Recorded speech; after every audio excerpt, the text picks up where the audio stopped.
E aí como é que Davi se sente diante de um Deus que tem esse nível de conhecimento? É com esse Deus que nós nos relacionamos. Um Deus que nos conhece profundamente, conhece o fundo do nosso coração, conhece inclusive aquilo que nós não conseguimos perceber, que sabe inclusive o que é que nós vamos dizer e o que é que vamos pensar. Por isso Davi diz no verso 5: Tu me cercas por trás e por diante, e sobre mim pões a tua mão. Ou seja, a impressão que Davi tem é que Deus está ao redor dele. Esse Deus que conhece todas as coisas, quanto mais Davi medita nisso, mais a impressão que ele tem, que é como se Deus estivesse ao redor. Deus, tu me cercas por trás e por diante, e sobre mim pões a tua mão. Ou seja, qualquer direção que eu me vire, qualquer sentido que eu vá, eu vou me deparar com o teu conhecimento. Tu estás lá, tu conheces todas as coisas, é como se o Senhor tivesse me cercado. Isso tudo faz com que Davi se sinta humilhado. Veja aí no verso 6, tal conhecimento é maravilhoso demais para mim. Coloque-se no lugar de Davi, não é verdade? Tal conhecimento, ou seja, você saber que Deus tem esse conhecimento, isso é maravilhoso demais para mim. Como é que a gente pode conceber isso? Nós somos limitados, nós estamos conversando com uma pessoa, eu não sei o que é que aquela pessoa está pensando no coração, eu ouço as palavras, mas ela pode estar pensando outra coisa, e geralmente está, né? Geralmente está. Então diz uma coisa, está pensando outra. Eu estou aqui, você está olhando para mim, eu não tenho a menor ideia do que passa na cabeça de vocês. Nós estamos acostumados a esse tipo de relacionamento. Agora imagine você se relacionar com uma pessoa, diante de quem você é totalmente transparente, não tem anonimidade, não tem fake, você colocar lá um perfil fake, não tem isso. Deus lhe vê direto, absolutamente, e Ele sabe tudo o que você pensa, sabe o que é que você vai dizer, sabe o que é que você vai fazer.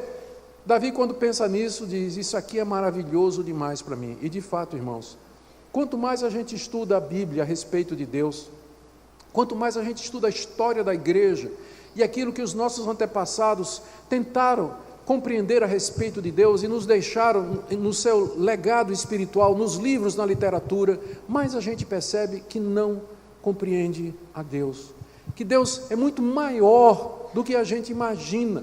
Por isso que eu fico espantado às vezes quando na internet eu vejo declarações de alguns jovens teólogos dizendo assim que ele não se sente inferior a Deus, não é? Ou que não tem muita diferença entre ele e Deus, ou que você pode ser como Deus. Eu estava recentemente vendo aí um anúncio de um famoso pregador, dizendo que esse ano é o ano da prosperidade, e ele chamando todo mundo para um culto de profecia, onde ele ia profetizar, e ele explica que profetizar é você chamar à existência as coisas que não existem. Ué, mas só tem uma pessoa que faz isso. Quem é a única pessoa que pelo seu poder chama à existência aquilo que não existe pela palavra? É esse Deus. Quando eu comecei dizendo, só existe um Deus e você não é Ele não, você riu, não é? Me dizendo assim, quem poderia pensar nisso? Sim, tem gente que pensa que é. Tem gente que pode, pela profecia e pela palavra, decretar a existência da realidade, trazer à existência aquilo que não existe. Quando Davi pensa sobre Deus, ele se sente desse tamanhinho. Ele diz, esse conhecimento é maravilhoso demais para mim, Deus. Como tu és grande. Ele diz no final, no verso 6, é sobremodo elevado. Esse conceito de que tu sabes todas as coisas, não posso atingir isso, eu não consigo compreender. Então, é uma das coisas que a gente aprende estudando, que Deus não pode ser completamente conhecido pelas suas criaturas. Ele é incognoscível, no sentido de que a gente só pode conhecer de Deus aquilo que Deus revelou. E Ele revelou-se nas Escrituras. E a Escritura, ela é suficiente para que eu conheça o suficiente de Deus para que eu me relacione com Ele. Mas a Escritura não é exaustiva. Ela não nos dá um conhecimento exaustivo, completo, absoluto de Deus.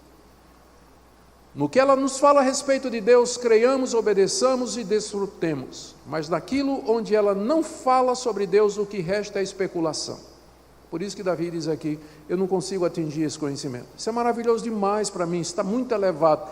Que atitude de humildade. Se nós víssemos a grandeza do nosso Deus, se nós tivéssemos essa atitude de humildade, talvez a nossa igreja brasileira ela fosse diferente.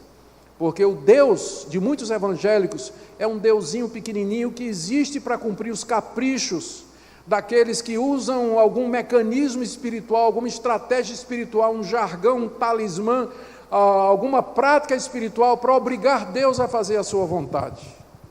Mas esse não é o Deus da Bíblia. O Deus da Bíblia é tão elevado e maravilhoso que nós não podemos conhecer. Por isso só nos resta adorá-lo, só nos resta ficar extasiados na presença dEle e obedecer a sua vontade que nos é revelada na Escritura. Em seguida, o pensamento de que Deus conhece tudo leva Davi a refletir, e aqui a segunda estrofe do salmo dele, no fato de que Deus conhece tudo, porque Deus está em todo lugar. Como é que Ele conhece todas as coisas? É porque Ele está em todo lugar. E aí vem na sequência a doutrina da onipresença de Deus, que Davi começa perguntando, não é? No verso 7, para onde me ausentarei do teu Espírito? Aqui o Espírito já aparece, como em muitas outras partes do Antigo Testamento, como uma das pessoas da Trindade, e particularmente aquela que expressa o ser de Deus no relacionamento com as pessoas. É o Espírito de Deus, através do seu Espírito que Deus sonda Davi, conhece Davi e acompanha Davi. Por isso Davi pergunta, para onde me ausentarei do teu Espírito? Porque Davi tem consciência de que o Deus de Israel, Ele é o Deus criador de todas as coisas, ele tem consciência de que o Espírito Santo é Deus, e ele tem consciência de que o Messias, que é Filho de Deus, um dia vai se sentar no trono e vai ouvir do Pai, disse o Senhor ao meu Senhor, assenta-te à minha direita, até que eu ponha os teus inimigos por escabelo dos meus pés. Então, esse conceito de um Deus cujo Espírito age e se move, ele é tão antigo quanto o Antigo Testamento, não é invenção dos cristãos no Novo Testamento. Para onde fugirei do teu Espírito? Pergunta Davi. Para onde me ausentarei? Ele pergunta se há algum lugar onde ele poderia se esconder de Deus. Para onde fugirei da tua face, do teu olhar, do teu rosto? E ele responde essa pergunta, ele mesmo responde essa pergunta, para onde eu me ausento, onde é que eu vou fugir de ti? Ele responde com 3 contrastes. O primeiro é o contraste entre os céus e o mais profundo do abismo, no verso 8. Se eu subir aos céus, lá estás. Se faço a minha cama no mais profundo abismo, lá estás também. Para onde eu vou fugir? Se eu conseguisse chegar aí no céu, que é o local da tua habitação, que é o local mais alto que eu poderia ir, se eu chegar aí, tu estás aí. Mas se eu então descesse até o mais profundo do abismo, e aqui a palavra para abismo é a palavra que no Antigo Testamento, em hebraico, geralmente se refere ao local dos mortos, à vida além da sepultura.